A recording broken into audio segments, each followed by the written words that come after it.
sono molto felice essere di qui. That's about the extent I have. Okay, thank you very much. It's really nice to be here, and yeah, that was a really good introduction. So I thought this morning it's a real kind of pleasure to be able to have such a long time to be able to talk about the work. Putting this together has actually been really useful in terms of thinking about where the project will go, so I thank you all for having me, but also making me do this. I thought I'd just first of all talk about what contemporary archaeology is, and also how I got into homelessness and looking at homelessness, and then talk a bit about the projects I'm currently doing after that, just because it sort of everything builds on one another. So first of all, what is contemporary archaeology? Well, archaeology is the study of people, places and things and the relationships between those things. And it's really important to archaeologists that we don't think about the objects and the buildings and the places that persist in our current time as being static or of the past. They are of the past, but they are, if they remain in our lives, then they are also of the present and potentially of the future. And a lot of our politics and sort of social and political understanding about one another and about certain events are put together and co-constituted by the things around us. So this photograph I took in the Trento Jungle, talk a bit more about the work that we did there later on. But as you can see, it's fairly standard for an archaeologist to look at post holes. We only dig in the ground if the stuff that we're looking at is in the ground. So if the stuff that we're interested in is above ground, we look at above ground. But in about 1,000 years, there will be tiny inputs of wood and cement, and archaeologists in the future may have to dig. But for me, I could just go. In fact, the bulldozer was still at the entire jungle when I was there, and this is the remains of a building at the Trento Jungle.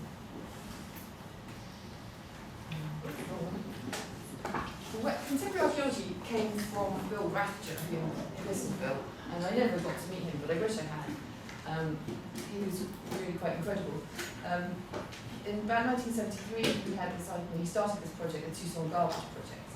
And at the time, sort of early 70s, most archaeologists were very, along with a lot of other social science, very empirical. It was all about measuring and counting, and it was actually, when you read back sort of quite a lot of early 70s articles, you just think, whoa, how did they get so far away from the people? Why were they being paid to just count tiny bits of flint? What does that tell us about anything? And so Bill was working at this time, and he thought, I wonder if, it's probably much more familiar to you guys because lots of you are sociologists. He thought, I wonder if we ask people in Tucson, what do you throw away? And then we go and look in their rubbish dumps. I wonder if those two things will match up. And as we know, he was able to kind of show archaeologically that people say they drink less, they say they eat less fatty food, they say that they have healthier, more sustainable lives, but actually they were throwing away all sorts of things that they either didn't mention or they were throwing more or less away.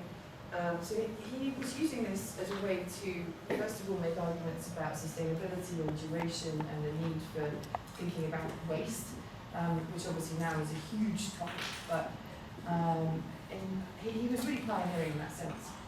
And what happened in archaeology was people talked about this crazy project and they called it garbology, but a lot of other people sort of saw that there was value in this. And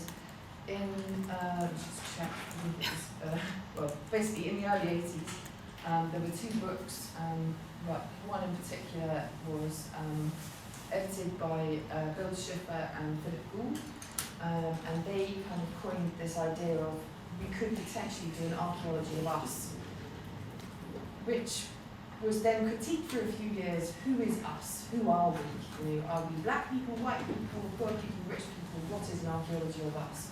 And this, obviously, with the sort of theory of postmodernism, of feminism, of postcolonialism, really sort of not splintered, but it enabled archaeologies, plural. It enabled people to say, there is more than one past, just as there is more than one present. And so throughout the sort of 1980s and early 90s, there was a real kind of push towards people doing much more collaborative archaeology and anthropology with maybe descendants of African Americans, descendants of slaves, but also much more of an interest in things like working class pasts, and certainly in the UK, the National Trust, for example, started to buy workers' cottages rather than great big mansions, and they started to see that there was, you know, with deindustrialisation in the north, particularly in Wales, there was a need to start to look around and protect and conserve the heritage sites of working class people, so mines, mills, steam engines, that kind of thing. And then in the kind of mid-90s at Cambridge, there was, you get this sometimes at universities, you get these years or these kind of little periods where there's a kind of natural organic, but also just a meeting of minds, a real literal meeting of minds. And at Cambridge in the early 90s, that was one of those times. There's a chap who's now at Stanford called Ian Hodder, and he was one of the first people. His main site is Çatalhöyük in Turkey, and he was one of the first people to say, I wonder if we talk to these Turkish people who keep peeking into our archaeological excavation holes. I wonder if we talk to them, we could learn something. Which seemed bizarre that you wouldn't ask people now, but he was one of the first people to do that. And so under Hodder, who was at Cambridge, were these other young Turks, Victor Buckley and Gavin Lucas, and essentially their undergraduate, their doctoral theses and the interests that they had led to them co-writing a book which was published in 2001 called Archaeologies of Contemporary Past. And just before that, there had been an edited volume by a much less well recognised. Personally, I think the edited volume that came before was Modern Material Culture, and that was by Paul Graves-Brown. And personally, I think actually Graves-Brown deserves to have the kind of in the British context, he deserves to be thought of as the person who really sowed the seeds for contemporary archaeology to be a thing. Anyway, these two books, they came out really close together, and I was then doing my master's in 2003 in Bristol, and the Contemporary Historical Archaeological Theory Conference, which is a lot more fun than it sounds. Chat, it's usually in the UK, but sometimes Amsterdam, and that the kind of inaugural conference was at Bristol the year I did my masters, and I really, looking back, I really think that was key in me. I was so lucky to be surrounded by all these people. I didn't know that they were great thinkers at the time, but yeah, you went to the pub and we chatted, and it was literally like a firework going off in my brain. I was so interested by how archaeology could have some kind of relevant contemporary social political purpose. So that's a sort of slightly potted history of why it's archaeology.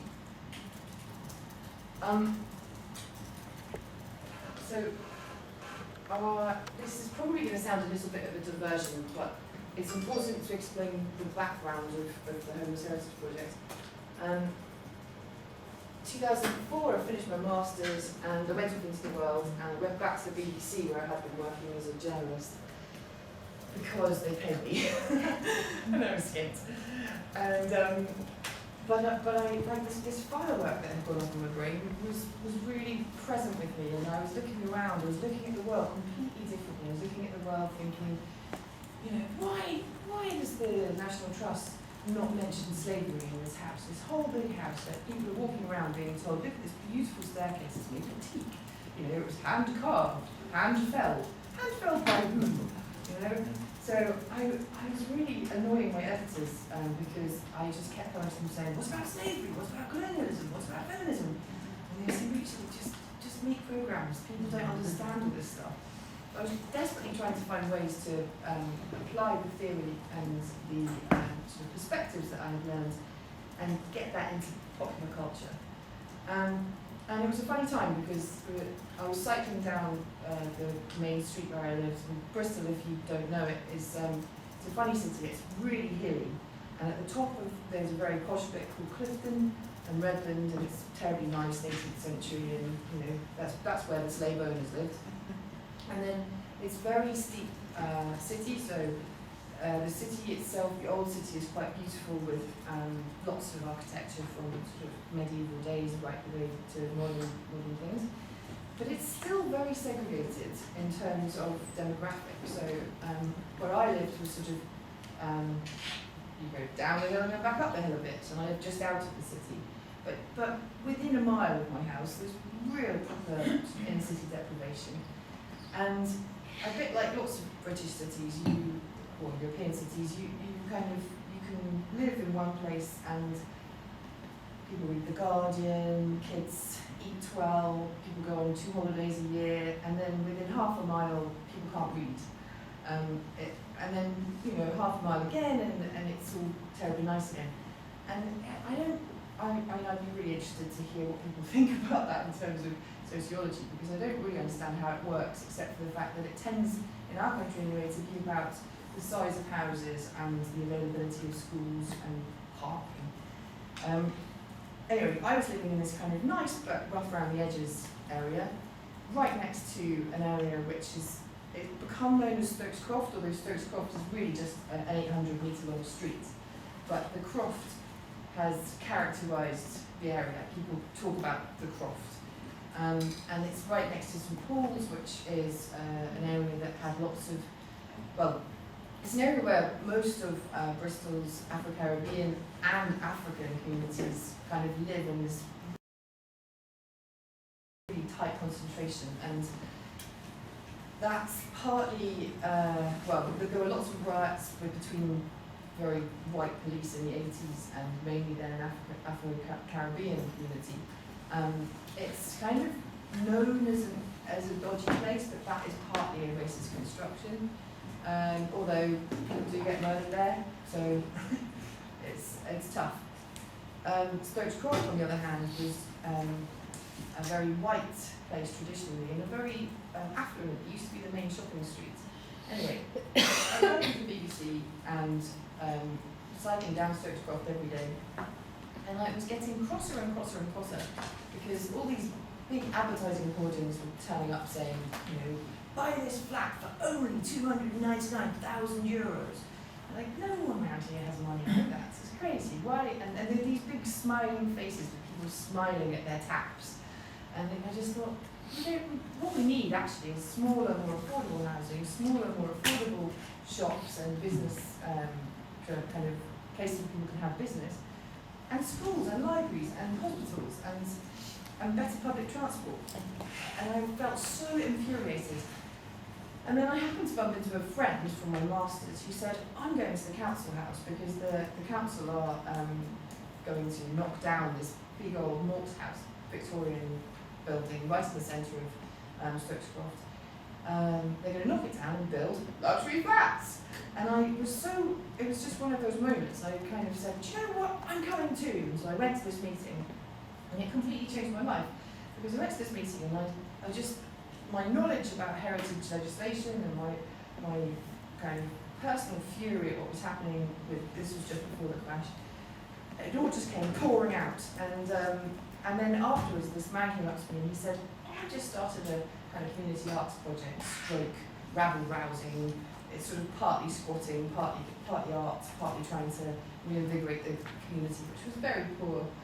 And I need someone like you. And so I said, great, will you pay me? And he said, yes. I said, how much? We'd made a deal, it was not very much money. I said, excellent, I'll give up my job at the BBC and come and work for you. And so I phoned my parents and said, I've given up my job at the BBC. And my mum was like, oh my God. And I said, but it's okay, I'm going to be a community activist for half the cost.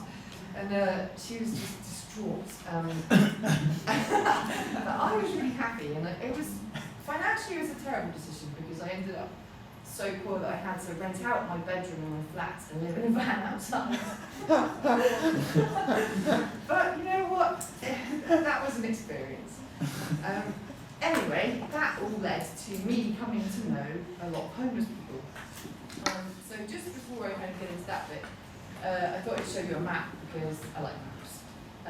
And the star I was going to show you has jumped off my presentation here. If you can see Plymouth right down at the bottom, there's a little anchor, and then just move to the right and there's a kind of peninsula. That's where I live, and that's where I grew up. And it's really close to some excellent beaches, and Bantham on the right and Bigbury on the left. But it's very rural, it's very, people used to just fish and kind of raise sheep and cows. And then the first yellow arrow up from there is Bristol, which is where I lived for about 15 years, and then the second at the top is York. So it gives you an indication of the places I've been talking about. So Stokescroft, as I mentioned, used to be the main kind of shopping street of the 19th century. Like lots of cities across Europe, during World War II it was kind of flattened. Bristol was quite an important strategic city, so Bristol was, it received some really heavy bombing. It was also obviously on the way sort of west, and it didn't get destroyed as badly as Plymouth, because Plymouth was on the way home, so people just dropped their bombs as they left England. But Bristol did receive a lot of bombing, and Stokescroft never really recovered from that. Shortly after the war ended in the early 50s, there was a huge shopping centre built right outside Stokescroft, and so everyone started shopping there, and gradually the shops kind of got boarded up and closed down. And when I was there in 2007-8, a lot of it looked like this. So the picture on the right, that's just a staircase that was, that's a fairly standard scene. The irony, which is something I would love to kind of open up a bit more for discussion later on, is that when I was kind of going into these buildings and taking pictures of graffiti and feeling all edgy and cool, I thought I was, really kind of doing important documentation of kind of subcultures and left-wing work. The irony is that we accidentally made it really cool, and now Stokescroft is among the most prized kind of real estate in Bristol. So I feel really terrible that kind of go in, accidentally make it cool, and then I've got a theory that as soon as the first latte is sold, that's it, that Costa and Tesco and everyone wants a piece of it. So some friends and I, part of this group PRSC, the People's Republic of Stokescroft, called ourselves. PRSC is still going, but it's kind of become a more, it's had to incorporate a bit more officially because they do art projects with kids and that kind of thing. But one of the things that intrigued me, this is inside the carriage works, the Godwin carriage works. One of the things that intrigued me most was that you would sometimes come across these pieces of art, like the filth graffiti, which is with Scrabble letters. And you'd come across it somewhere deep inside the belly of a broken down old building, and I thought, why do people do it there? No one's going to see it. But of course people do see it, because these so-called abandoned spaces are used by skateboarders, by homeless people, by graffiti artists, by ravers, by some just people like me just pottering in to have a look round. So actually they are public spaces. They're ungoverned, they're much more anarchic, and for that reason I find them so interesting. And when I was kind of crawling around and scampering about in buildings, one of the things, and particularly in Stokescroft generally, one of the things that you can't miss is an abundance of street drinkers. And some of the people that I met were genuinely sleeping on the streets every night. Some people were just really securely housed locally within Stokescroft, the area around it at the time. was a huge proportion of HMO, which is houses with multiple occupancy. So an awful lot of people living on their own in bed sits or in really kind of not very nice accommodation, but also with no sense of community, just totally dependent on the state and the small amounts of money, which at that time, obviously the crash happened in 2008, and it was palpable, the kind of increased number of people who were probably vulnerable anyway, but the crash just put them on the streets. And also kids, that was really shocking. We don't really have homeless children, visible homeless children in the UK. And at this time we did. We had kids running around, without proper shoes, late at night, hanging out with people taking drugs. It was it really spurred me into thinking someone has to do something about this. And these are sort of typical scenes of Stokes Croft at that time. I should say about photography, all the people I've shown pictures of their faces, they all agree to that because they've become colleagues, I don't call people I work with informants, a bit like Gordon was saying about the people you work with, your friends. Some of these people since have become my friends, some have died, and some, although maybe we haven't, I wouldn't necessarily call them friends because I agree with what Claudia, the point that you made, Claudia, about friends, and that it's a reciprocal relationship where you can trust. And some of these people, that's true, but some of them I was never able to really trust, and they were never really able to really trust. So I think it's an interesting topic for ethnographers because, you have to navigate the nuanced bits of those relationships.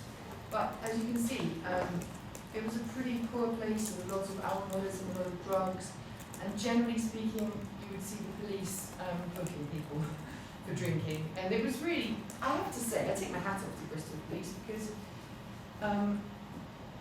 only once in years of working there have I ever seen, publicly, a policeman be, he was just really rude to this homeless guy. And he didn't have to be. He was taking advantage of his position of power. But most of the time, they speak quite kindly. They have to book them. That's their job. And the street drinkers know that they're not supposed to be drinking there, and the police know it's a waste of time and paperwork. But everyone knows the situation, but that's just what has to happen.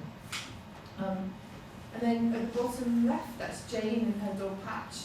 Jane became a really, really invaluable member of the Homeless Heritage team. She became a lecturer at Cambridge, and she's a tough lady, but she's also one of very few women I met who had been homeless and stayed homeless on the streets for, when I met her, she'd been on the streets for 20 years.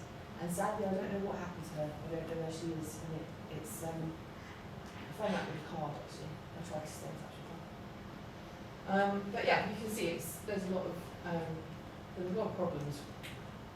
So with PRSC, we started to, it sounds a bit random, but we thought, we were a loose coalition of people, of artists, of squatters, of academics, of local people who wanted to kind of help and make a difference. But generally I think the thing that brought us together was a sort of shared politics. It might be, a traditionally Labour politics or a Liberal Democrat politics, or a very left-wing anarchic politics. But it was a sense that this is not on. We are one of the richest countries in the world. Why have we got people sleeping in the streets and so miserable and sad and isolated that they're murdering themselves with alcohol and drugs? Something has to be done. So we started doing really strange things like painting bins, because the area had you can see all the to let signs. The area was really down at heel, it was really dirty. The council just didn't really bother doing anything because they didn't really think that the residents would care anyway. And because there were so many people living in short-term accommodation, the area it did belong to people, but it was so transient as a residential area and shopping area that it had become really grubby. So we started to look after the area, and we painted bins, and we bought a lot of brooms, and a lot of kind of spades and the kind of tools that street cleansers have, street cleaners have. And we called ourselves the People's Republic of Stokes Croft, and we started saying to anyone who wanted, hey, if you have half an hour, why don't you help me sweep this street? Why don't you help me paint these railings? Why don't you help me plant up this planter? And it was brilliant. So Ricky, who was sweeping there, he's homeless, and he was really kind of, he joined us for a long time, and took it as a job. And the amazing thing was that in working as a team, even though no one was being paid, actually I was being paid, but no one else was being paid, there's a sense of pride in being part of a team, in being part of the community, in doing something, and that is massively lacking from the kind of service sectors. So the way that homeless people are dealt with in the UK is they're basically patronised and given up on and told, here's a small amount of money, go away and drink yourself to death. Oh, but by the way, make sure you come here at this time that we tell you to come every week to get your money, and also you have to, the rest of the time you have to kind of make your own entertainment. So it's no wonder people just continue to drink and take drugs, because they give up a lot of the time. And this was really powerful, because we started doing street cleaning, graffiti projects, art projects, and then Tesco, which is a bit like Walmart in the UK, tried to open a shop. And it's a long story, but essentially we sort of spearheaded this local campaign against Tesco, because it was going to put out of business the few small fruit and vegetable shops. And we just thought, no, we don't want Tesco. We will do it ourselves, thank you very much. And that was amazing. It brought literally 3,500 people turned up to say no, and quite regularly. And as you can see, we had the samba bands, we made signs, and it was a peaceful. I said it sounded perverse, but it was mainly a peaceful protest against capitalism, against consumerism, about coming together and doing something differently, and it made people realise that there was a community. So that was all really important in terms of meeting homeless people, talking and thinking about how the world could be, and developing trust. And it was at that point that I was in a pub in Bristol, and my old master's supervisor happened to be there, and he said, what are you up to these days, Rachel? I said, oh, I've been painting bins and crawling in and out of empty buildings, and meeting homeless people. And he said, wow, this is incredible. This is a level of access that researchers kind of dream of. You have to do a PhD. And at the time, this was about 2009, and yeah, the crash had happened. The BBC were employing me less and less. Everything was pretty grim. And I thought, maybe I'll just go and hide in academia for 3 years. And it also coincided with my granny, who I was terribly close with, dying, and she left me some money, and I used that to fund my PhD. So I didn't have to worry about, I was pretty skint, but I didn't have to worry about getting funding for a PhD, which is always a concern since and now.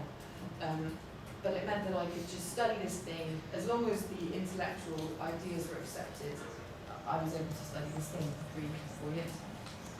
And so I started, and annoyingly, my supervisor then moved from Bristol to York. So I kind of had to trot off after him, because he was like the best person to do my PhD under. And because I had already been working I'd already been active in this area.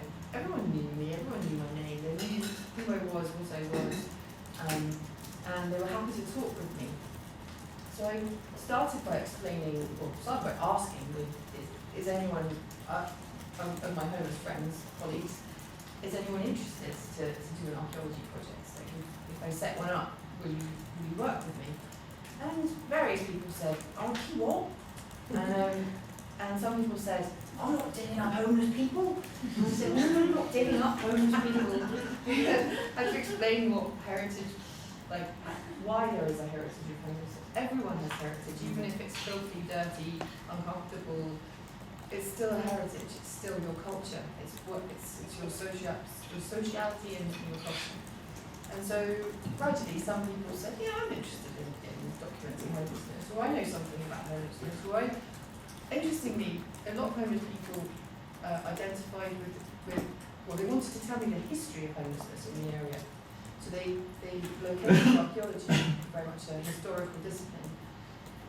And it started like this. It started by sitting and saying to people, where do you go, what do you do, where do you sleep, if it's raining, what do you do, at Christmas, what do you do? And we started just walking around the city, walking, talking in these various places. And then gradually kind of themes started to arise. So things such as I'd never before noticed where all the benches and all the sets of steps that go nowhere. But these are Marc Auger, the French anthropologist, would call them non-spaces. Which I think is his book, Non-Spaces, if you haven't read it, I'd read it, it's really good. And it's very interesting, and the ideas are super interesting, and I use them a lot, but I disagree profoundly with the idea that they're non-places. They are very much places, it's just that they are not useful to capitalism. So that is essentially places that function outside the mainstream economy. That's where you'll find homeless people. Because they're the only places that they can exist on the margins, and ties in a bit with Andrea's work on bears and things. In that, homeless people end up being pushed to the margins within the city. So when I started working with people, I just said, take me to places you go and show me your places. And sometimes you come into places like the picture on the left is inside what the homeless people call the Black House. It's on a road called Little Bishop Street in Bristol, and it's just off the city centre. And I can honestly say, when I went into the Black House, there was a different feel, and I was really interested in what you said, Gordon, the other day about how do we know that spirits don't think? How we can say scientific studies say that there is no such thing, but for me, buildings have resonance. I don't know if it's spirit or I don't know, but you definitely can't quantify it. But they have resonance. And in the Black House, when I went in, the picture on the left is in the back room. But before we got into the back room, it's just a little old house that was boarded up for years and years and years. And we went in, and it was like stepping into a different time. It was like stepping into a different. The air was different. Yes, it was dusty, yes, there were plastic bags and rats and things, but that wasn't it.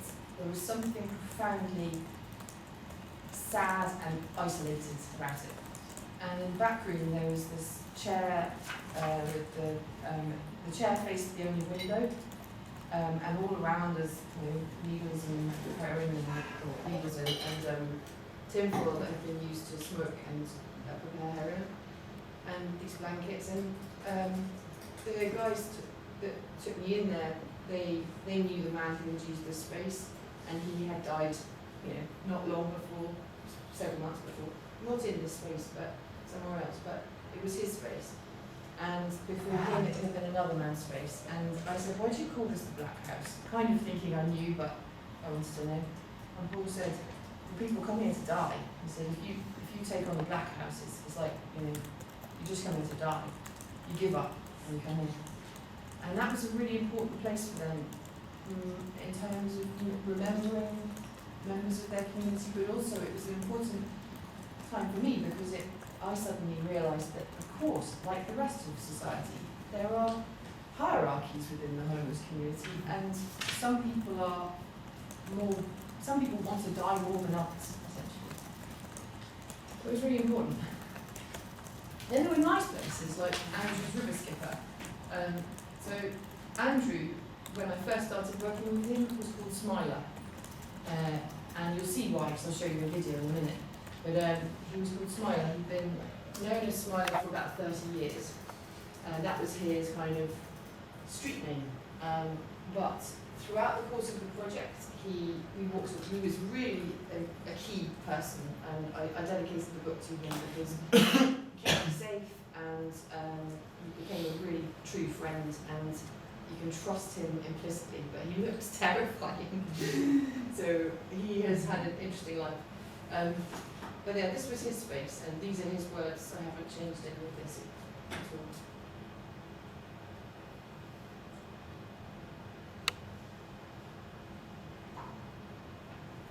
And interestingly, the bottom picture, well, actually both pictures are from when I went to record it, but he had been using this site 5 years previously, and then he was housed and he hadn't been back there. But as we were walking to the site from the city, he said, oh, I used to get these big pallets, drag the pallets out and make myself a bed and have a little fire, and there was a beautiful willow tree. And when we got to the site, his pile of pallets are still there. So he was, I've never seen anyone so excited. It was like if I had been allowed to go back to my student bedroom and find it still intact, with the same posters and things.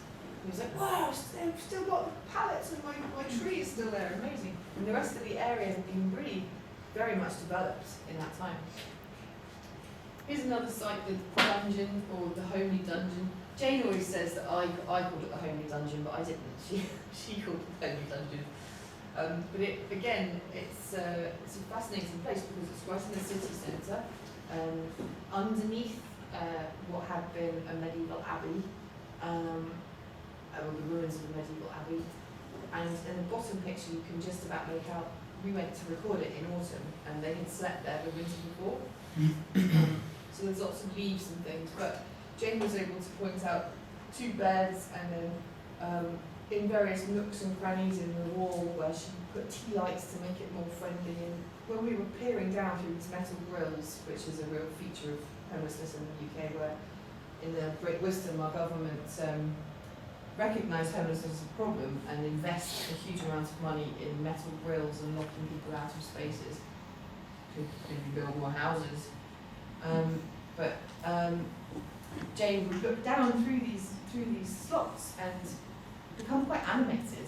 She would say, oh yeah, that's where I slept, that's where Foster slept, and she was able to describe it in the same way that I could describe a house or a campsite. In May, I moved up to York, which is about 300 miles north, and you probably heard of York. It's kind of classically pretty, and the Vikings and the Romans had a lovely time building things there, and it's very conservative. And I lived on a boat, and never in my life did I expect my research subject to become my research subject, but yeah, I lived in a van outside my house, and then I lived in a boat. And in York, I told this to a few people, but I was really, like, my breath was taken away because there I was living on a boat thinking of myself as being bohemian, and people would just call me names. They would call me, horrible names. They would, oh, you gyppo, which is a really rude word for gypsy in English. And I would have to say, number one, I have a problem with you calling gypsies gyppos. And number two, I am not a gypsy, just because I live on a boat. And I tried to get a passport when I was living there, and I phoned the passport office and said, I can't give you my residential address because you won't accept on a boat, through a hole in a hedge, on a river in York. And they said, but what's your home address? I said, on a boat, through a hole in the hedge, on a river in York. And they said, well, what's your home address? I said, that is my home address. I can give you my work address, which is, a short walk away from my boat. No, it has to be your home address. I don't have one. You can't have a passport then. I was like, what? This is crazy. So I really got to kind of embody and experience some of those elements of the frustrations of being undocumented.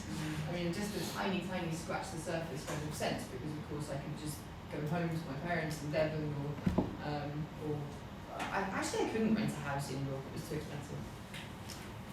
Anyway, in York I did a very similar thing. I met with people, although because I didn't know anyone in York, I approached a homeless centre, partly because I was at the time a single woman living on a boat and I didn't know anyone in the city. I wanted to make sure that I kept some professional distance as much as possible, just for my own safety.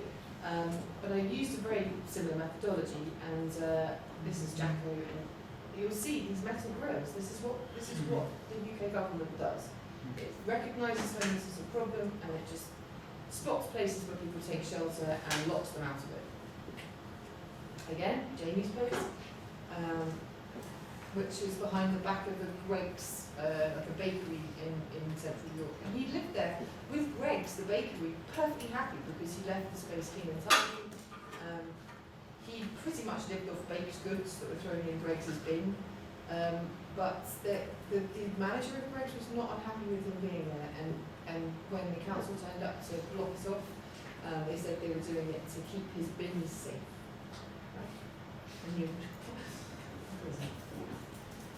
Right? So, having walked around with people and talked about spaces, I then went into, well, in Bristol I had nowhere specific to work with people, so I would just work in cafes or on little bits of land, sitting on steps.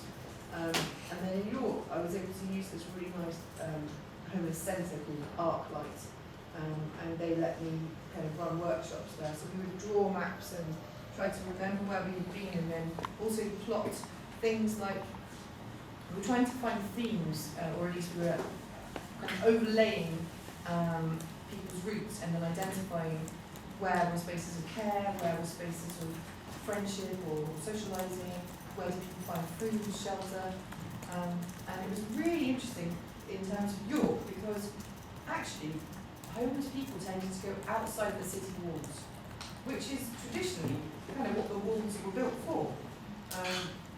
But when you ask them about it, they say, well, we don't want to be seen because, not that we're always doing illegal things, but sometimes we're doing illegal things, but also we don't want to be seen, we don't want to be looked at, like Cecilia said yesterday, about people just looking at you and making you feel horrible about who you are. So homeless people in York I spoke with made quite an effort to stay low, you know, and out of visibility. Sometimes also they would owe each other money and someone would be looking for someone to beat them up or something.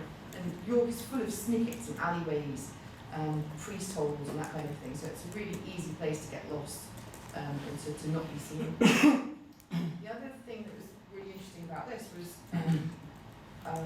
Dennis Byrne, who's a heritage consultant in New South Wales in Australia, did a lot of work with Aboriginal groups around Sydney and found that for a long time, pretty much since the railways were kind of built in Australia, a lot of Aboriginal people would use the railway routes to walk because, again, they'd be safer in the landscape. They couldn't be seen moving around the landscape quite so easily.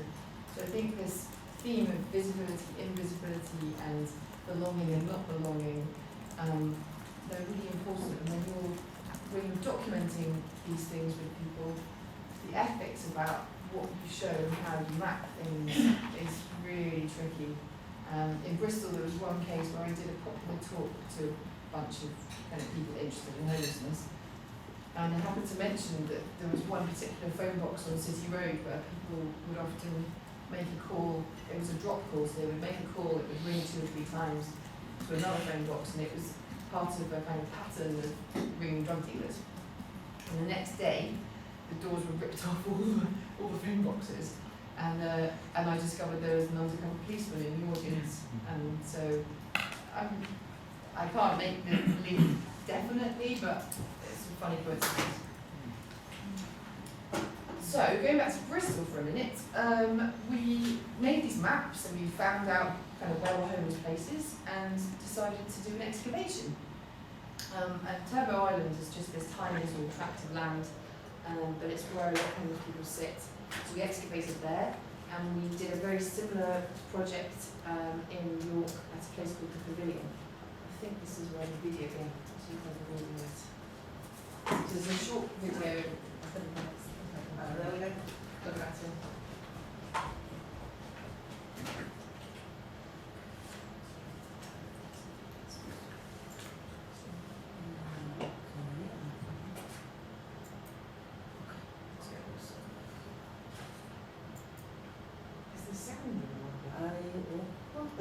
See? No, just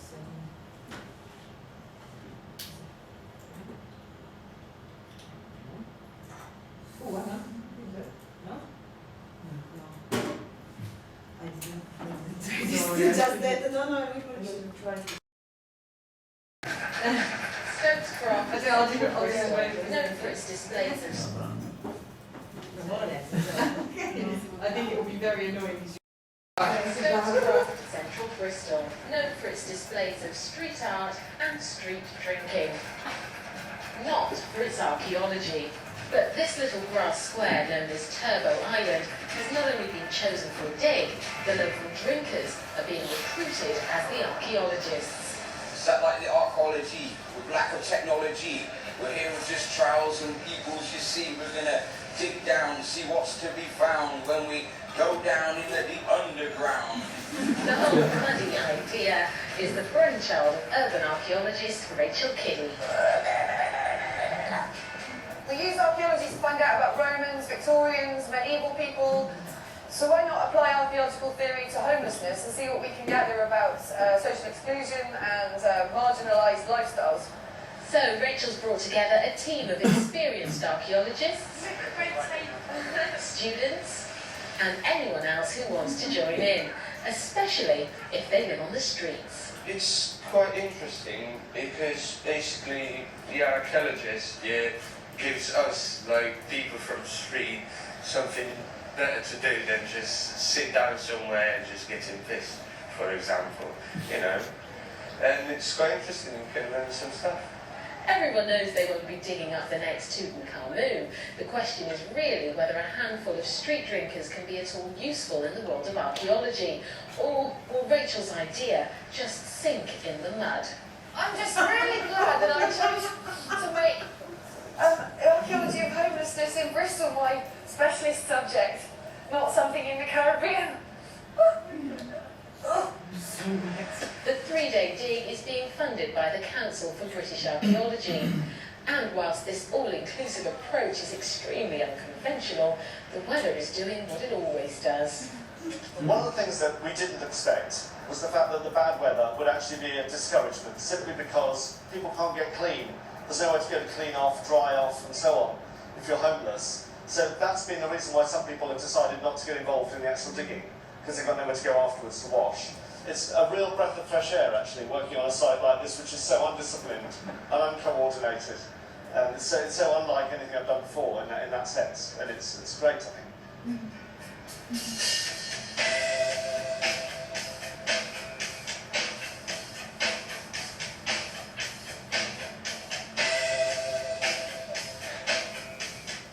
Some join in, some just watch, but between them they dig 3 different trenches, carefully working their way down through layers of recent history.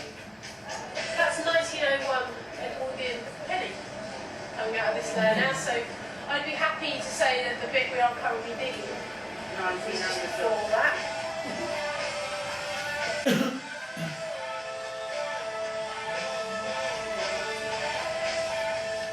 On the second day of the dig, the invitation for anyone who wants to join in adds an interesting new dynamic. Turbo Island has historically always been a problem for the police in terms of street drinkers and homelessness and drug abuse. So the idea of getting involved in a project to find out the sort of longer term history about it is absolutely fascinating, and we're really pleased to be involved. The police and the drinkers don't actually dig the same trench at the same time, but the collaboration does appear to be making a difference. If people can gain their trust, there's a lot less hassle rather than the resentment. And now they're here digging with homeless people, trying to find out the past of the area, which is good. Fingers and toes are suffering, but other than that, I'm fine. It's been great to interact with some of the homeless guys there, but everyone's enjoying themselves despite the rain and the cold. Perhaps not surprisingly, much of what they find is related to certain well-known social activities. But there's nothing new about the habits of the locals. These pieces of clay pipe were probably used for smoking tobacco as long ago as the 1700s. We also found some 18th century beer mug yesterday, so people have been smoking and drinking here for knocking on 300 years. Frustratingly, just as they get down to a more interesting depth, they reach the end of the 3 days, and it's time to fill the trenches back in.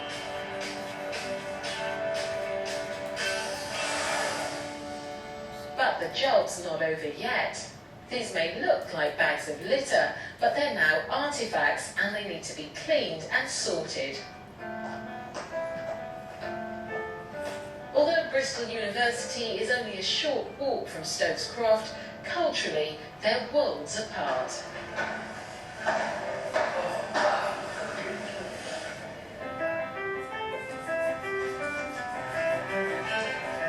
Rachael gets the new recruits straight back to work.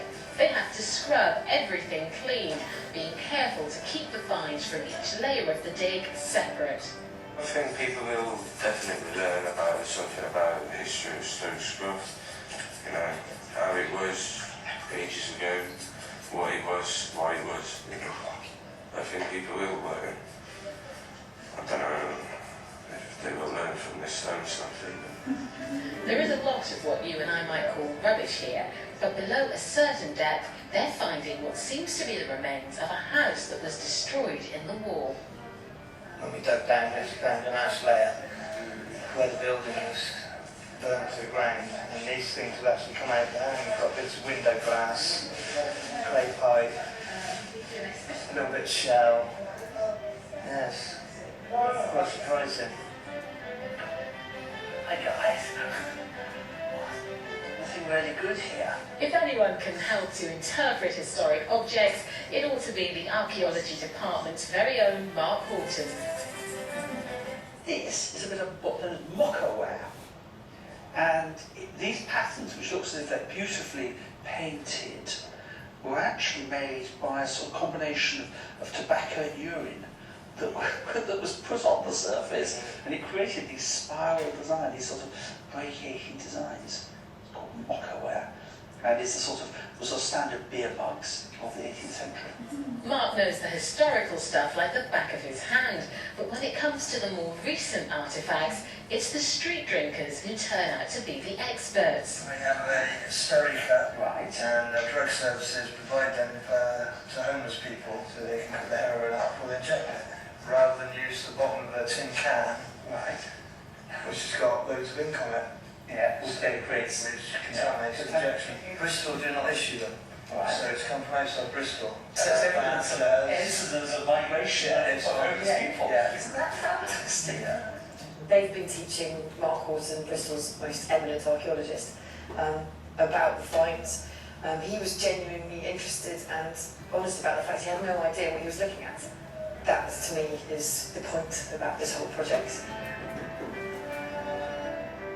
Archaeology is one of those unique sciences that allows people to participate in the process.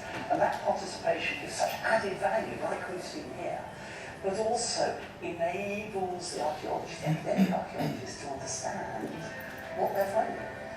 Where do you draw the line on like saying, right, that's not archaeology? If it's in the ground or it's been left behind, there's going to be archaeology at some point.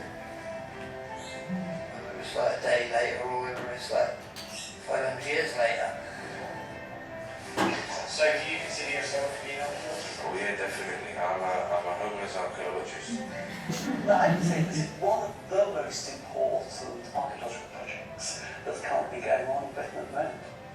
There are preconceptions and they do affect the way that we treat people, and they do create invisible barriers. So yes, perhaps I am a little bit crazy, but I think you've got to break through those barriers somehow, and if you can do it by digging in a hole and washing everything you find, then that's one way of doing it.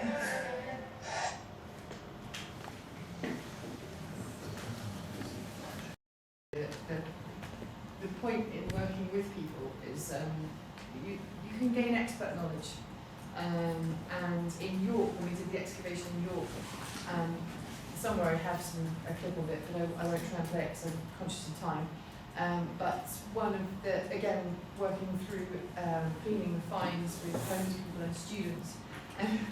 And my students in York were really sweet and very naive in some ways, like not at all like students I had in Bristol, or that I was in Bristol.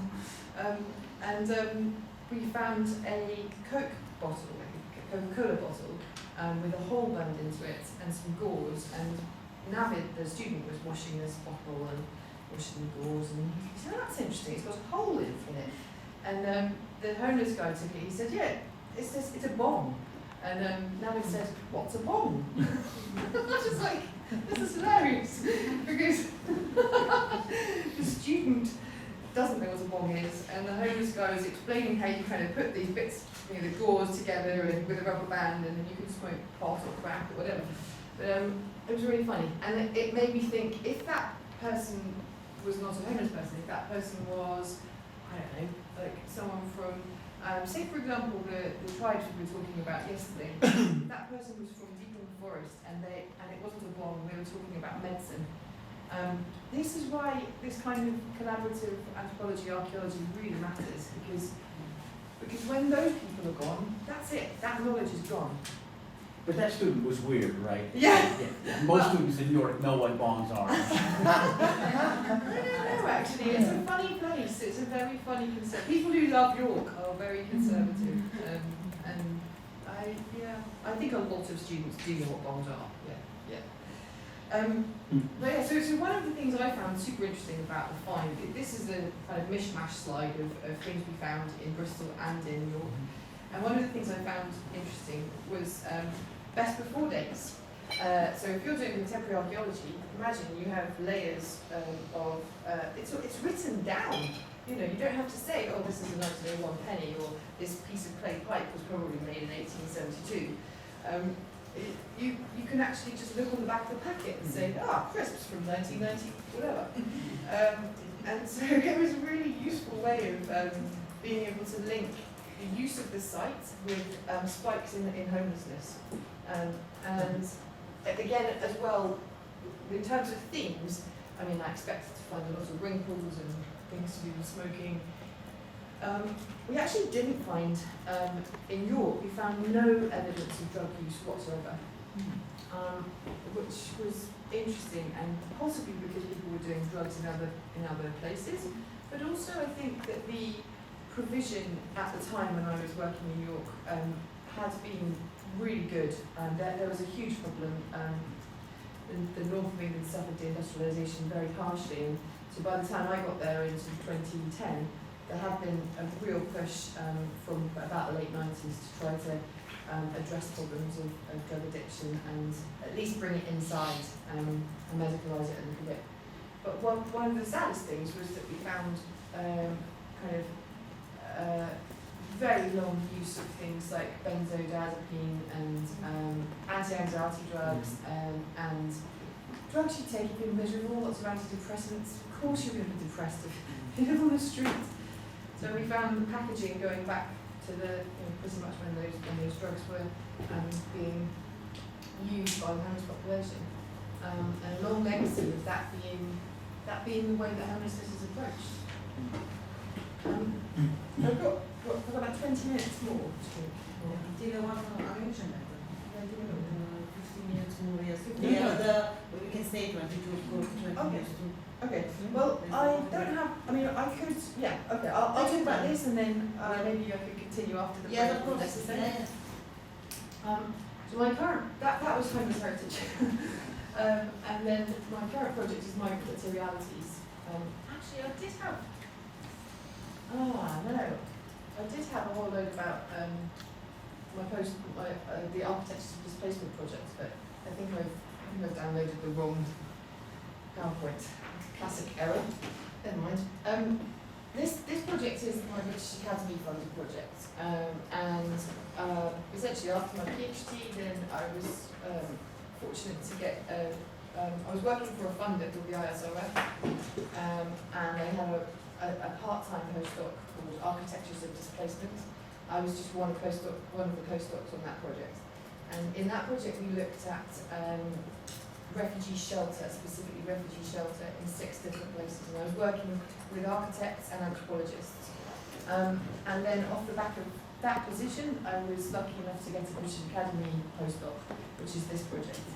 And for this project, I'm honing in very specifically on material culture of migration. So the main aims, if you like, are to collaboratively document what migrants bring with them, but also what they leave behind, what has to be discarded because they are for many months often carrying everything, and also to try to understand how, I think when we think about migration, we often think in terms of policy, sometimes history, but we think in terms of quite abstract, non-material ways of thinking about migration. It's very, very politicized, of course. So this project is attempting to look at the objects, look at the things that people have, and the stories and the narratives and the way in which material culture plays a role in constituting these experiences. It's very much a work in progress, so I'm working in, I've been to Sweden, I live in the UK, and I've been to Greece, but I've yet to go to Serbia. I went to Sweden to work with some migrants who've been sent to just north of Östersund, which is where the Blue Star is, roughly. It's right on the Norwegian border. Well, I say right on, I mean by Northern and Swedish standards, it's right on the border. It's like a day's drive or something. But as you can see, it's pretty remote. This is what we're in Krokom, which is the small town I was working in, has a population of just over 2,000 people. And so you can imagine if you're from Aleppo or a busy city somewhere in the Middle East, this is a pretty different environment. And indeed, one of the guys I spoke with said to me, I said, you know, we're talking about home and how he's making home, and he has a job as a postman, he has a flat, and he's doing pretty well. And I said, but what do you tell your parents? He's about 32. I said, oh, when my mother rings and she says, son, do you have good neighbours? He said, yes, I have an elk and 2 moose. Which I laugh at, but it's hard for him.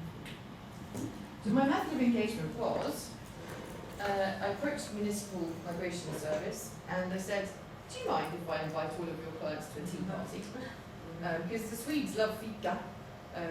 It's a really Swedish thing that you have coffee and some sweet treats, and the English have tea parties. So I thought, well, what I'll do is I'll hold a tea party and I'll invite everyone to come to the tea party, and I'll give a short presentation about my family. So I showed them pictures of my house, my parents, my kids, like the environment that I grew up in, and some pictures of things that were really special to me.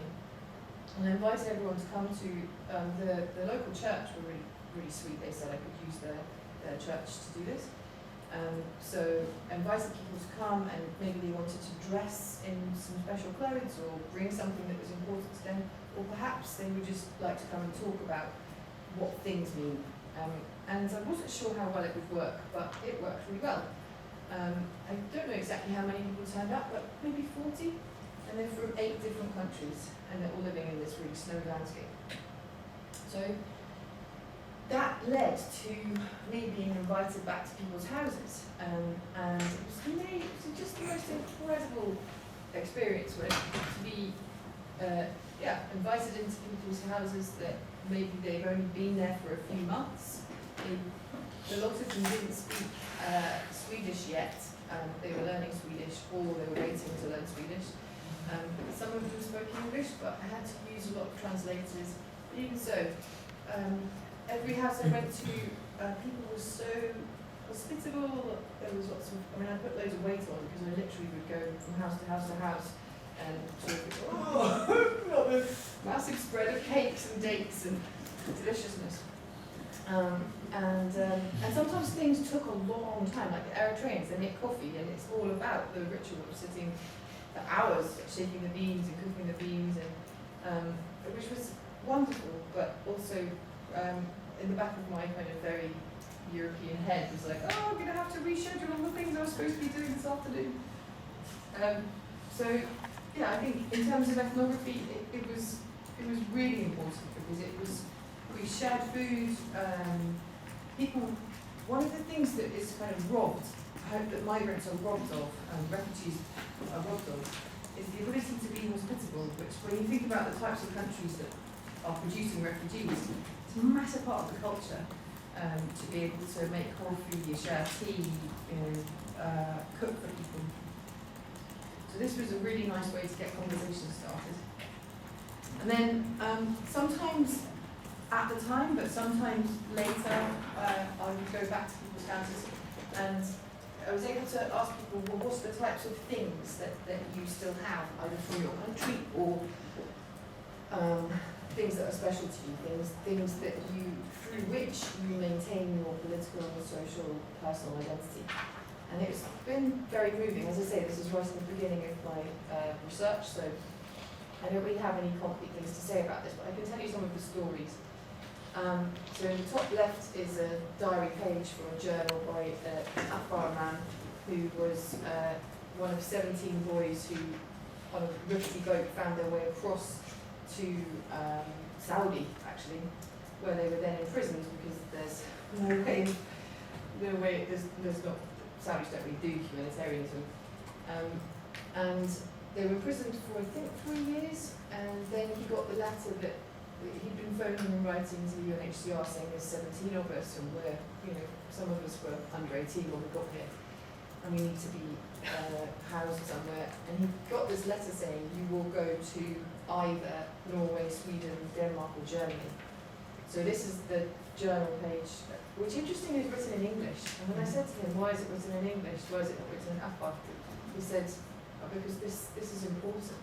This is for posterity. This is for people to know. So I think that says an awful lot about quite how prolific English is, and as a native English speaker I feel constantly embarrassed by that, and it's one of the reasons I try to learn other languages, because I think you see the world differently if you understand it even a bit. So that leads on to the yellow square, which was a man from from Kurdistan, and when I said, do you have anything from your country or from your journey, and he said, no, I have nothing, which is a really familiar response, nothing, I'm a refugee, I have nothing. So you get chatting about other things, and they say, oh, I have something. And often it's just a carrier bag of paper, documents, bits of phone cards, bus tickets. I think when you're told constantly you're undocumented, people collect all the little bits of paper that amass when you make a journey. Every receipt for every coffee, every bus ticket. And this was something he said, this is important to me. But what is this? He said, well, I was in a camp and on the islands in Greece, and UNHCR came in one afternoon and they said, you lot there, you lot there, you lot there. They gave these people green squares, these people blue squares, these people yellow squares. Yellow squares went to Sweden. And it was that simple. They got to the buses, and if you had a yellow square, you were on the Swedish bus, on the bus to go to the airplane to Sweden. So his entire life, in terms of where he went in Europe, and now he's learning Swedish, he has a Swedish girlfriend, no doubt he'll have maybe Swedish kids. This yellow square is, that's how it was decided, and it felt to me a little bit like the stars that Jews had to wear, except it's not meant, it's meant in a more humanitarian way, but it felt like a very similar, powerful kind of symbol. The green bracelet thing is just a piece of cotton bracelet, but it's a Syrian man who had, before he was in Izmir, and just before he took the rubber boat over to the island in 2015, so lots of people drowning in the Mediterranean, very dangerous and very scary time to be boarding on a boat like that. A friend of his ripped this, it was some cotton from something he was wearing, he ripped it and he tied it around him, and he said a prayer and he said, good luck my friend, this will keep you safe, Allah will keep you safe. So he keeps that for that reason. The little book, which you can see is only the same size as some coins, a €2 coin, is a tiny little hand-sewn prayer book made by Rand's mother, and it folds up beautifully, and you can close it properly. And it has some prayers from the Quran, which his mother gave to him before his journey. The same man had this T-shirt, which is just an ordinary grey T-shirt, but the T-shirt's pictured inside out, and his mother had sewn this you couldn't see it from the outside. It was incredible seamstress. She's an incredible seamstress. You couldn't see from the front that there was a pocket, but it was a pocket just the right size for his passport and some money. And he was actually robbed by Bosnian police, by Serbian police in the forests. And they took everything and didn't take this, and they didn't get his little book because that was also tucked in his inside pocket.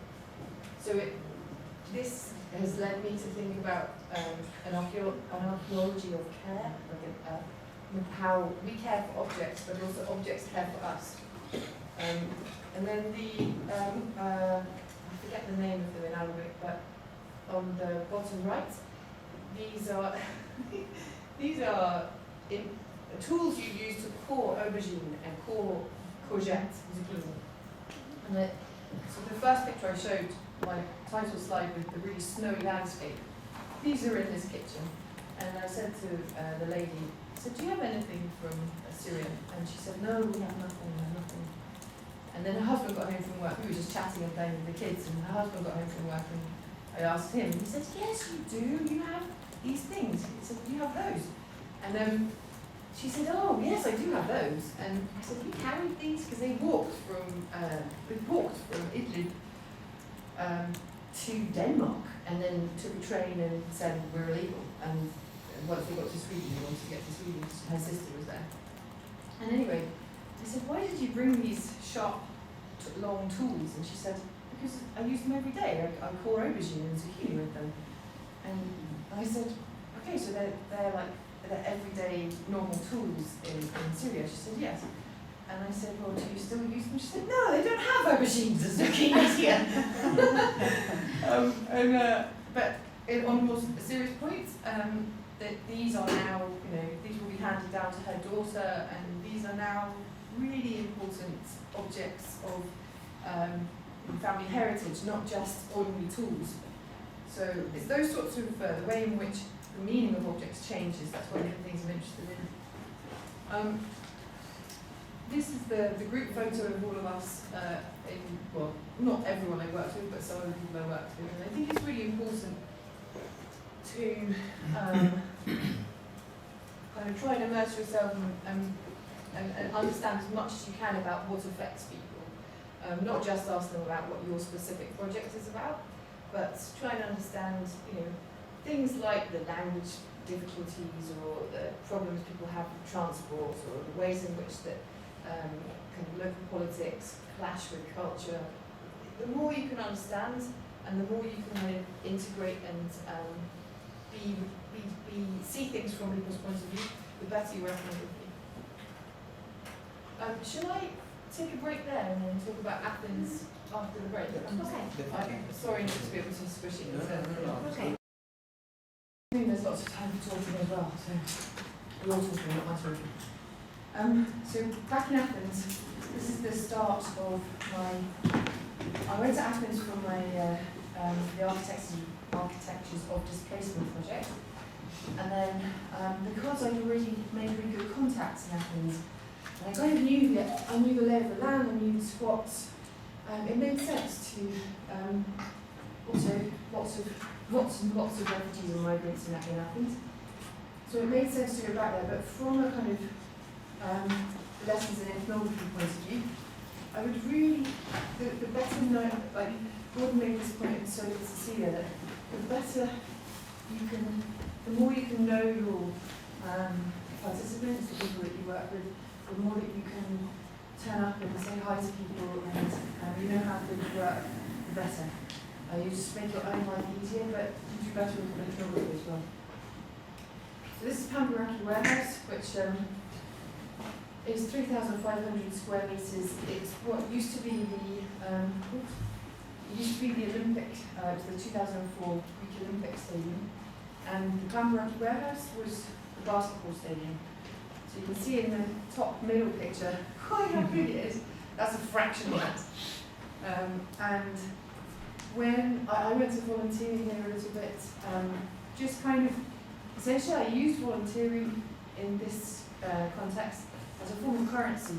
I would say, if I come and work with people, volunteer for some time, will you give me interviews and let me take pictures basically.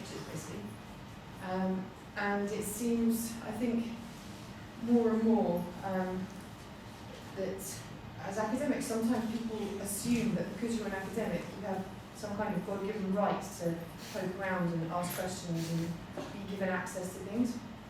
And I don't think that's true at all. So in this sense, I felt that I'll give you something and you give me something.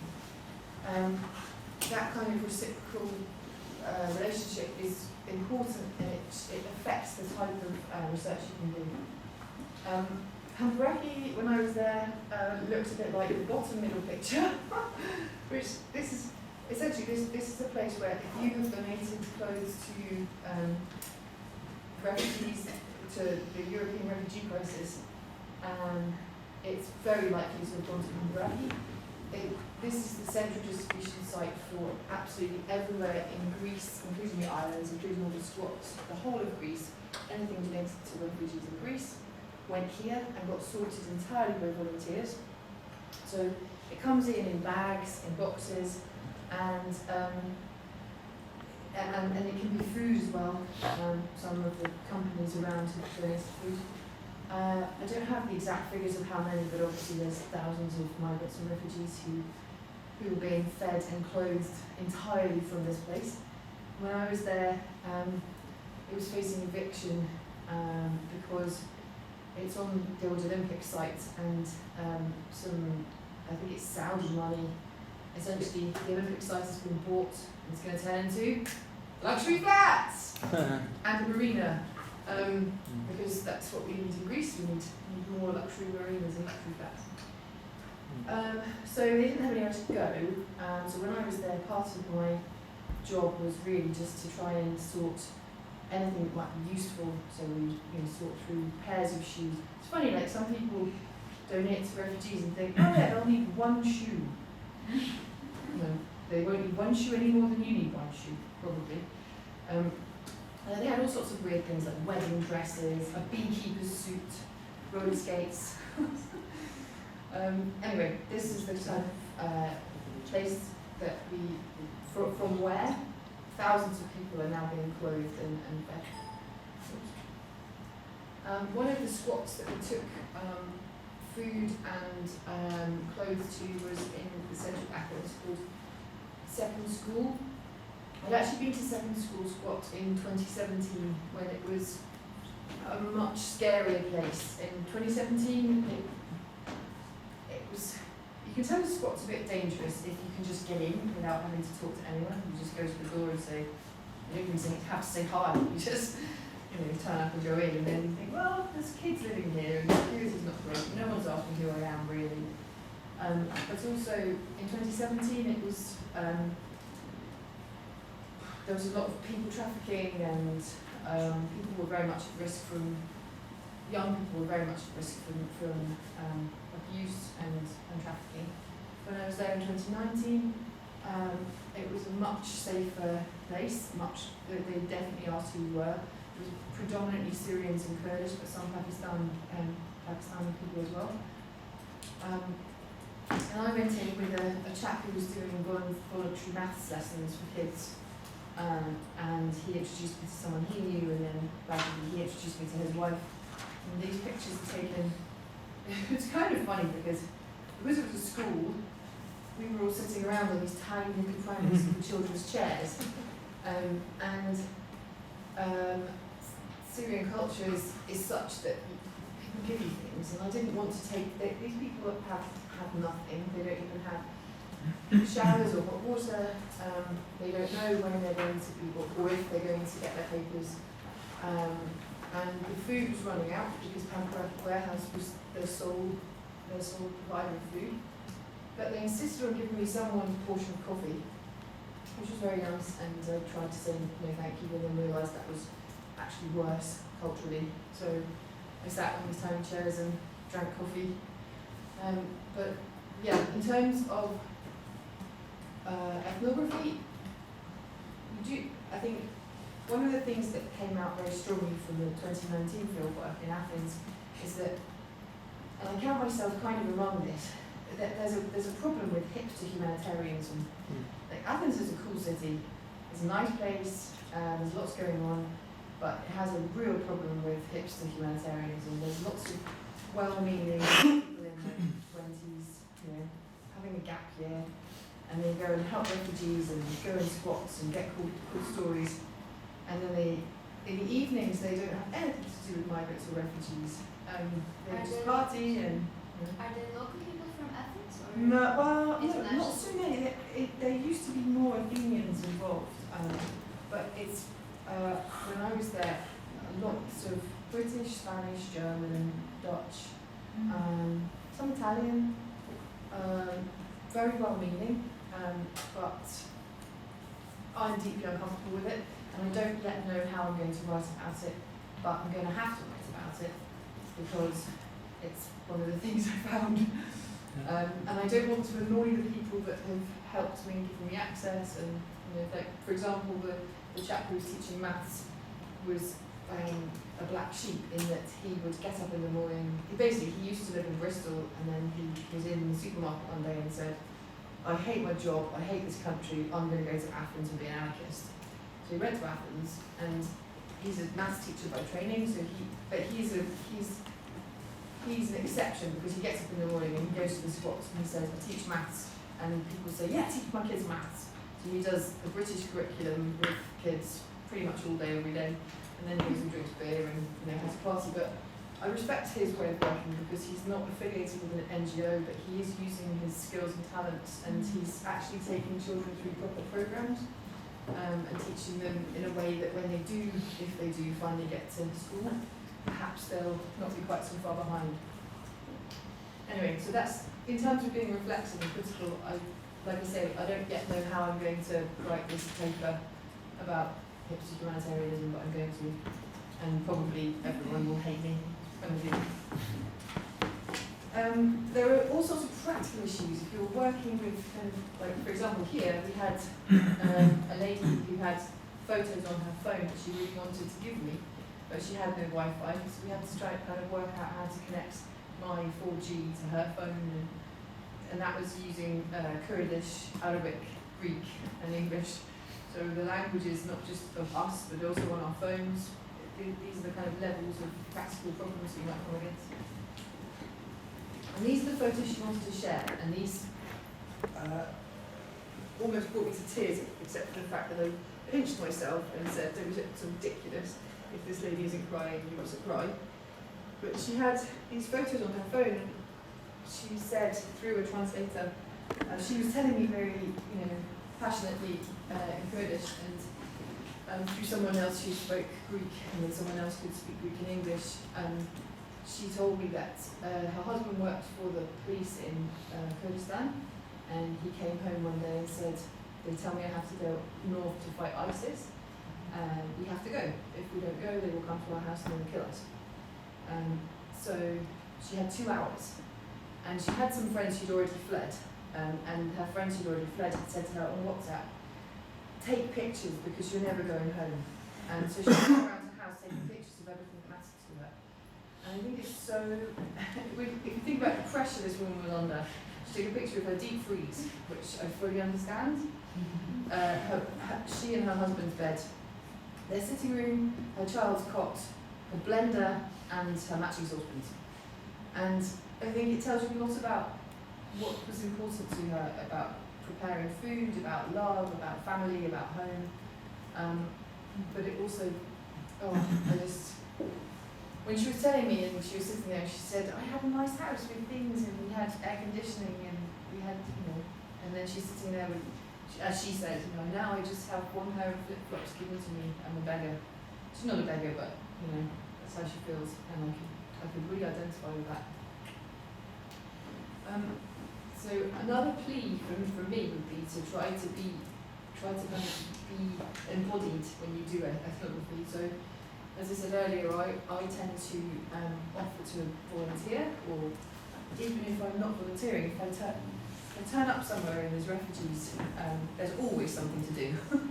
So just use your initiative, Like if you turn up to do an interview and people are really busy, kind of unloading a van or cooking, or there are kids running around. If you can see that something needs doing, just start doing it, and be friendly, be open, but your research is secondary to what is going on. The reason you're doing the research is because what is going on is more important, and so that way. And then, so I just want to leave enough time to talk, so for you guys to ask questions and things, so just really quickly rattle through, but one of the themes that's starting to come out really strongly is what I've called mother objects. Because, in fact, a friend of mine who works in the Foreign Office said, why are you surprised that people have things that are with their mothers? So I'm not surprised, I kind of expected it, but it's the variety and the number of people, and also the fact it's particularly mothers.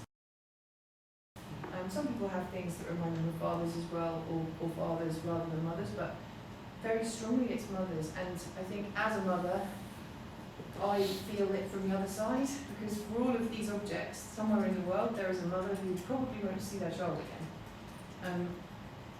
And just to tell you the stories I told you about the little book, the teacups, interesting, you can kind of read globalization and consumption into this, because the teacup on the right is the teacup that was sent to a woman from Eritrea from her mother. When she was settled in Sweden, her mother sent her this teacup. The teacup in the middle is the one that they bought in, I think, Italy actually, on their way anyway. And the teacup on the left is the one they bought in a Swedish African shop. So, you know, the cups get bigger. And actually the traditional Eritrean coffee cups, or they're coffee cups actually, they are like egg cups to a British person. And to an American, my goodness, you get like buckets of coffee. So, then the picture on the left with Nero, whose face I wouldn't publish this picture in a journal, but but essentially he's so smiley. I tried scrubbing him out, and then I was like, no, it's a really nice smiley man. He's really interesting. He had this very ordinary set of forks and spoons, just like you would find in a canteen, or just a normal set of forks and spoons, but they were the ones he'd had from childhood, and he always eats with them because they remind him of his mother, and he brought them with him. The necklace at the top was given to Ali by his mum when he left Afghanistan. He doesn't take it off except for ethnographers. The picture in the middle is from a woman. It's a top that was knitted for her by her mother, which is far too small for her, but she keeps it so that if she has a daughter, then she'll pass it on, and because she likes to feel it because her mother made it with her hands.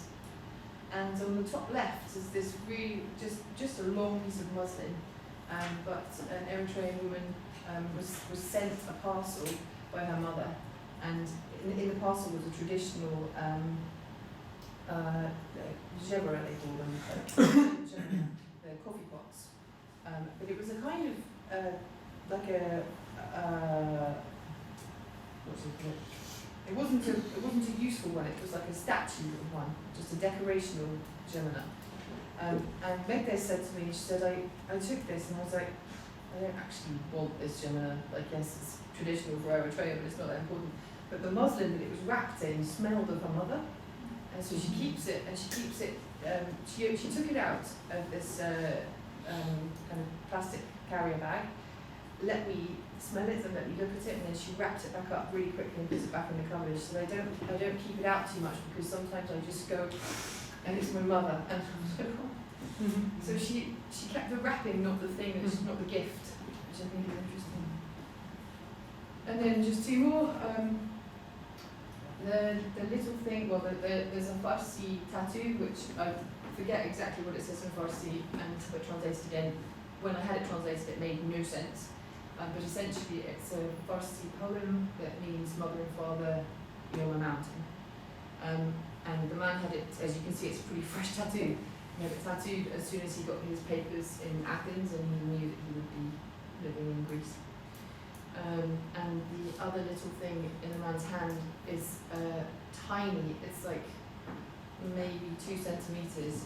But the reason that it's some prayers from the Quran, made by a man's mother in Afghanistan. And the reason it's so tiny and wrapped with sellotape is so that it's always portable. When she gave it to him, she said, you always have space for this in your wallet and your pocket. And she wrapped it in sellotape so that it would be protected from the sea if he had to cross the Aegean, which he did. So I think I've probably talked enough about all of these things, but just in terms of thinking about, from my point of view, what makes good archaeological ethnography, I think that we really have to think about what we bring.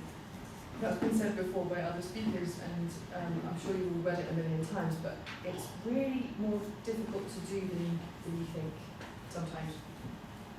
And sometimes you can be writing up notes and you feel yourself just shaving a bit off, or making someone sound a little bit nicer than they are, or, you know, it's really important to keep thinking about that, keep reflecting on what that does and how you are interviewing. I would always advocate trying really hard to sustain relationships so that they are truthful, honest, and kind of relationships with integrity. But I also very much recommend some elements of professional boundaries. There's a reason why we go on ethics courses and are told to keep ourselves safe, but also to keep our informants safe. Because something really important to remember is that you always have the chance, particularly if you're working with vulnerable populations, you always have the chance to just go home, have a bath, forget about it, you know, watch a film, eat some food, but maybe they don't. And so if your relationship becomes the thing that is sustaining them, it's not healthy for you, but it's really dangerous for them. I've just talked about being kind of embodied, like obviously I can't know what it is to be homeless, but I can try really hard to understand all the kind of different ways in which it's really annoying and uncomfortable. And I think Gordon and Cecilia did a really good job of arguing for multi-sited, not just multi-sited in terms of geography, but also thinking about the internet and the way that images and things are shared and culture is developed through the internet. Multi-temporal, I'm an archaeologist, I'm really, really fascinated in multi-temporalities, and I think Andrea is going to talk a bit more about that tomorrow, so maybe that will come out then. And yeah, in terms of being collaborative, I think this is just my attitude to life, but I also think that when we collaborate with people as kind of co-experts, so we recognise that their knowledge may not be academic, but it's equally expert. I'm an archaeologist, but homeless people are experts in homelessness, and migrants are experts in migration and the experiences. So to see that as a kind of an expert knowledge and to properly credit people is really important.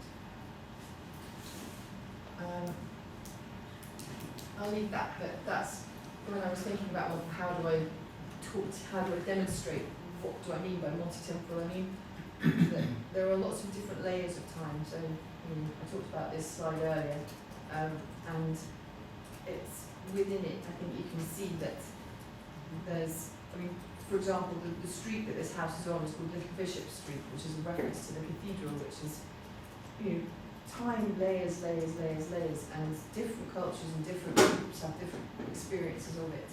For homeless people particularly, all they have in some cases is time. They have so much time. So sometimes time can go super, super slowly. Time is the relationships between time and space. Sort of talked about that. This is, I just wanted to show you that this is Jane, the lady with the dog, lecturing in Cambridge. You saw in the video that people carried on. Anyone who wanted to kind of continue to be part of the project, I was really happy for them to carry on. Dino used to come to conferences with me and busk.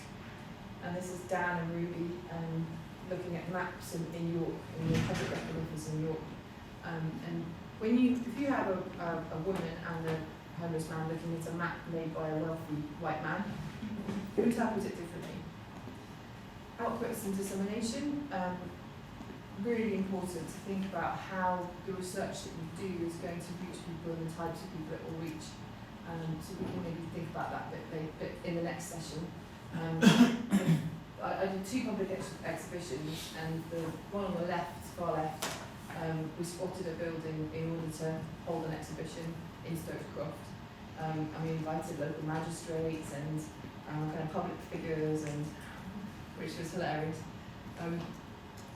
And then in York, we borrowed a 14th century medieval hall, which gave homelessness this kind of city centre, kind of conventional heritage tone to it.